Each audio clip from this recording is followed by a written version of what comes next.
বলো মুরগি ডিম পারো ইংলিশে বলতে বলতে বুঝতেছে না। Okay.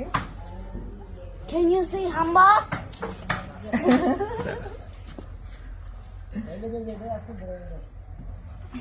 কাউকে কিছু আর বলবে না? না আমি চিকেন আবার দেখবো আর চিকেন ডিম পারবে জোর করে বানাবো। এগুলো তো সব মুরগা chicken can you lay an egg? আচ্ছা পাপা, এটা তো হচ্ছে মুরগি ডিম দেয়, মোরগ তো ডিম দেয় না, তো এখানে তো সবগুলো মোরগ, তাহলে কি বলবো এখন বলো? Hey white chicken, can you lay an egg to me? ওকে চলো আমরা ফিশ ক্যাচ করি, চলো ফিনিশ। চলো মুরগি ডিম পারবে। আচ্ছা আমরা ওয়েট করি, চলো মুরগি আগে আমরা টাইম দিই, চলো।